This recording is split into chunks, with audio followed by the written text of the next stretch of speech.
మనలో చాలా మంది కమ్యూనికేషన్ స్కిల్స్ అంటే ఓన్లీ ఇంగ్లీష్ స్కిల్స్ ఒక్కటే అనుకుంటారు. బట్ అలా కాదనమాట. కమ్యూనికేషన్ స్కిల్స్ అంటే మనం ఏదైతే చెప్పాలనుకుంటున్నామో అది క్లియర్‌గా, స్పష్టంగా ఎదుటి వాళ్ళకి చెప్పటం. సో, మన చిన్నప్పటి నుంచి చూసుకున్నట్లయితే కమ్యూనికేషన్ స్కిల్స్ అలా నేర్చుకోవాలి, ఇలా నేర్చుకోవాలని మన పెద్దవాళ్ళు చాలా చెప్తుంటారు. సో, వాళ్ళందరూ ఆన్సర్స్ అనే కీ అయితే ఇచ్చిపోయారు. బట్ ప్రాబ్లమ్ ఎక్కడుంది? ఓకే. అదేనండి ప్రాబ్లమ్ అనే లాక్ ఎక్కడుంది? ఈ ప్రాబ్లమ్స్ అన్నిటిని క్లియర్ చేయడానికి నేనైతే 6 స్టెప్స్ అయితే చెప్పబోతున్నాను. సో, ఈ వీడియోని ఎక్కడ స్కిప్ చేయకుండా చూడండి. చాలా ఇన్ఫర్మేటివ్‌గా ఉంటుంది. లాస్ట్‌లో నా తరపు నుంచి ఒక సూపర్ అడ్వైస్ అయితే ఇస్తాను.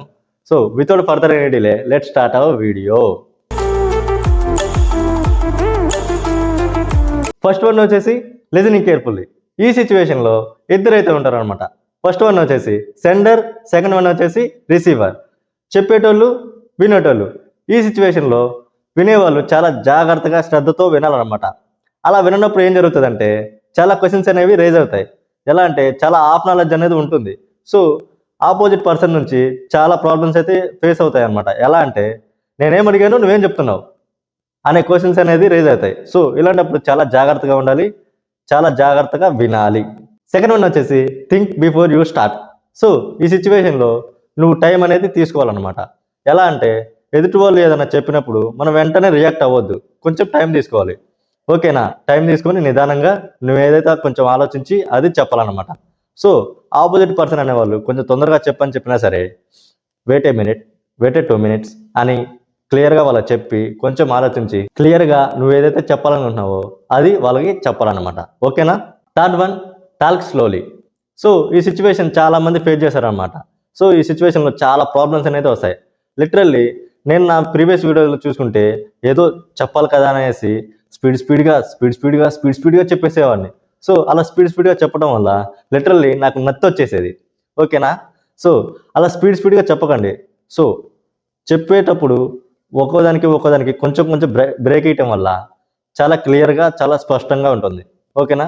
అలా స్పీడ్‌గా ఏ ఏ ఊ ఊ అన్నామనుకో వినేటోళ్ళకి అంత ఇంప్రెసివ్‌గా ఉండదనమాట. So, talk slowly. Fourth one repeat the question.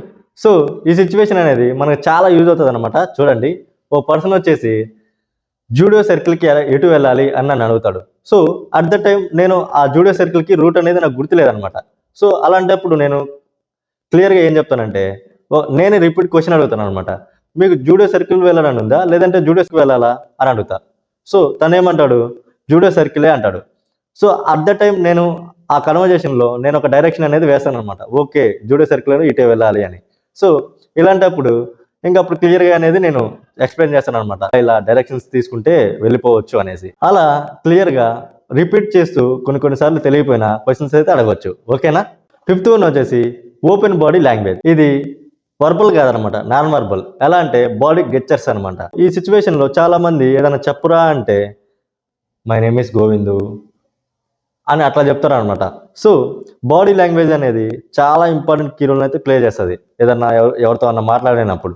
So, ఇలా స్ట్రెయిట్‌గా ఉండి మై నేమ్ ఈస్ గోవింద్ అని బాడీ స్ట్రక్చర్స్ అనేది స్టిఫ్‌గా ఉండటం వల్ల మన కాన్ఫిడెన్స్ అనేది బిల్డ్ అవుతది. సో, ఏదైనా చూసేవాళ్ళైనా సరే ఓకే. తను చాలా కాన్ఫిడెంట్‌గా ఉన్నాడని అర్థమైపోతది. స్టార్టింగ్‌లోనే మనం ఇట్లా ఉన్నామనుకోండి చాలా చూడనీకే బాగోదనమాట. సో, ఓపెన్ బాడీ లాంగ్వేజ్ అనేది చాలా హెల్ప్ అవుతది. చాలా కాన్ఫిడెంట్‌గా ఉండండి. బాడీ లాంగ్వేజ్‌తోనే మనల్ని కొంతమందిని మెస్మరైజ్ చేయొచ్చు. ఓకేనా? సిక్స్త్ వన్ వచ్చేసి స్మైల్ అనమాట.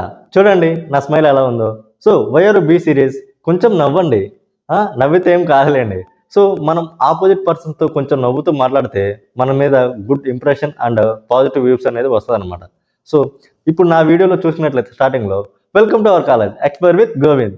సో, ఇలా కొంచెం నవ్వుతూ చెప్పడం వల్ల ఒక గుడ్ వ్యూస్ అనేది ఉంటదనమాట. పాజిటివ్‌గా నా వీడియోస్ అనేది కొంచెం బాగా చూస్తారు. ఓకేనా? అలా కొంచెం నవ్వండి. ఈ 6 టిప్స్ అయితే చూసారు కదా! ఈ 6 టిప్స్‌ని చూడటమే కాదు, ప్రాక్టీస్ కూడా చేయాలనమాట. ఎందుకు ప్రాక్టీస్ చేయాలి అంటే, మనం ఏదన్నా చూసినా, విన్నా అది కొంతకాలం మట్టుకే గుర్తుంటుంది. బట్ మనం ఏదైనా ప్రాక్టీస్ చేస్తే అది పర్మనెంట్‌గా గుర్తుంటుందనమాట. సో, మనం ఏది చేయాలనుకున్నా సరే ఫస్ట్ ప్రాక్టీస్ అయితే చేయాలి. ఓకేనా? Don't forget to practice. Finally insecurity అనమాట. అమ్మో! మనోడు ఇన్‌సెక్యూరిటీగా ఓవర్ థింకింగ్ అనమాట. అసలు పిచ్చి పీక్స్ అనమాట ఇంక ఈడికి. Over thinking. ఈళ్ళు ఎలా ఉంటారంటే ఏది చేద్దామనుకున్నా సరే థింకింగ్ అనమాట ఫస్టు. వామ్మో! ఇప్పుడు వేరే వాడితో మాట్లాడదాం అనుకుంటే వాడు ఏమనుకుంటాడు, వద్దు మనకెందుకు, మనకు అవసరం లేదు, సైలెంట్గా ఉందాం. ఓకేనా? ఏదన్నా పక్కన నేను ఏదన్నా అడుగుదాం అనుకో అవసరం వచ్చి, అమ్మో వాడు ఇవ్వకపోతే వద్దు, మనం అట్లా అడగవద్దు. ఓకేనా?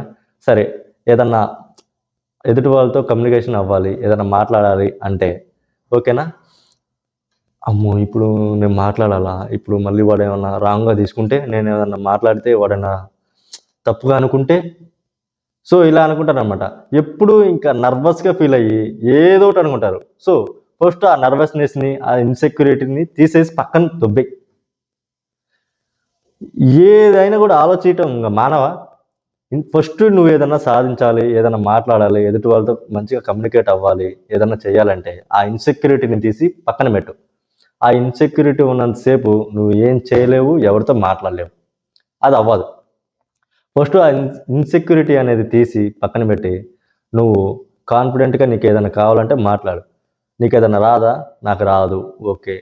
నీకు ఏదైనా వచ్చా, yes I can do anything, ఇట్లా ఉండు. అంతేగాని నాకు రాదు, నాకు వస్తుంది, ఒకవేళ వచ్చినా కూడా వాళ్ళు ఏమనుకుంటారో, ఇలా ఇలా అయితే ఇన్సెక్యూరిటీగా అయితే ఫీల్ అవ్వద్దు. ఓకేనా? నువ్వు ఏదనుకుంటే అది చెయ్యి, అంతేగాని ఆలోచించకు. ఓకేనా? That's it for today. ఈ వీడియో నచ్చినట్లయితే లైక్ చేసుకొని షేర్ చేసుకోండి. వీడియో ఎలా ఉందో కామెంట్ చేసి సబ్స్క్రైబ్ చేసుకోవటం మాత్రం మర్చిపోకండి. Okay, bye bye.